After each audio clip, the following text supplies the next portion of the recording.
Bienvenue sur Histoire à partager, une chaîne d'histoire policière et humaine racontée en français clair et accessible. Idéal pour apprendre le français en écoutant.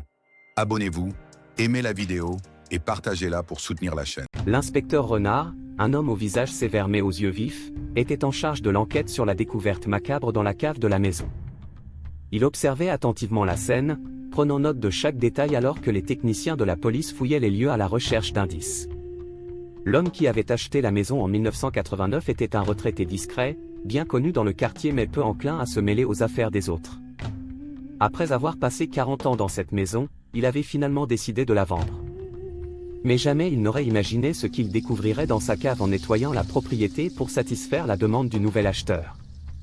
Lorsqu'il avait ouvert le coffre-fort, pensant simplement y trouver quelques vieux souvenirs oubliés, il avait été horrifié de découvrir un squelette humain à l'intérieur. Immédiatement, il avait contacté les autorités, et c'est ainsi que l'inspecteur Renard avait été appelé sur les lieux.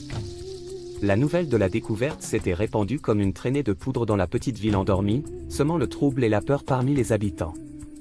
Pourquoi y avait-il un squelette caché dans la cave de cette maison tranquille? Qui était cette personne et comment était-elle morte? L'inspecteur Renard savait qu'il devait démêler ce mystère, pour la paix de l'esprit de l'ancien propriétaire et pour rendre justice à la personne dont les os reposaient maintenant dans le froid de la cave.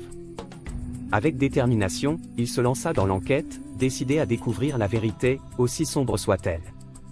Au fur et à mesure que l'inspecteur Renard fouillait les archives de la ville, il découvrait des fragments d'histoire et des rumeurs qui semblaient converger vers un nom, Élise. Il y avait eu une jeune femme du nom d'Élise qui avait mystérieusement disparu en 1989, la même année où l'ancien propriétaire avait acheté la maison. Les témoignages des voisins, bien que vagues et parfois contradictoires, peignaient un tableau inquiétant. Élise était décrite comme une jeune femme timide et réservée, toujours vue en compagnie de son oncle, le propriétaire précédent. Mais des murmures couraient sur les disputes fréquentes entre eux, souvent entendues tard dans la nuit, empreintes de colère et de violence.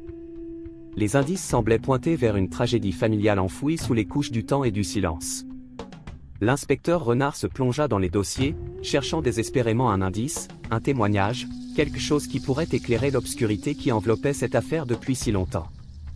Puis, au détour d'une vieille boîte poussiéreuse, il trouva ce qu'il cherchait, le journal intime d'Élise. Les pages jaunies révélaient les tourments d'une jeune femme piégée dans une relation toxique avec son oncle. Ces mots étaient empreints de peur et de désespoir, décrivant les accès de rage de cet homme qui se faisait passer pour son tuteur légal. Et puis, il y avait une entrée datée du jour de sa disparition. Élise écrivait qu'elle avait décidé de mettre fin à ses souffrances, qu'elle avait pris la décision de s'enfuir de cette maison maudite pour toujours. Mais elle n'avait jamais réussi à franchir le seuil de la porte. L'inspecteur Renard sentit une boule se former dans son estomac. Les pièces du puzzle s'emboîtaient lentement, révélant une image terrifiante.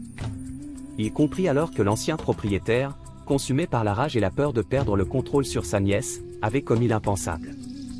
Il l'avait tuée, cachant son corps dans le coffre-fort de la cave, espérant ainsi enterrer son horrible crime pour toujours. Avec cette révélation, l'inspecteur Renard rassembla les preuves nécessaires pour inculper l'ancien propriétaire. L'homme, désormais vieux et frêle, avoua finalement son crime, libérant ainsi la ville du poids de ce terrible secret qui avait hanté ses habitants pendant des années. Et alors que les ténèbres se dissipaient, la lumière de la justice brillait enfin, apportant un semblant de paix à ceux qui avaient été touchés par cette tragédie. L'histoire de la maison était enfin révélée, ses secrets les plus sombres déterrés pour être exposés à la lumière du jour. Et l'inspecteur Renard, avec son dévouement infatigable et sa perspicacité implacable, était salué comme le héros qui avait ramené la vérité à la surface.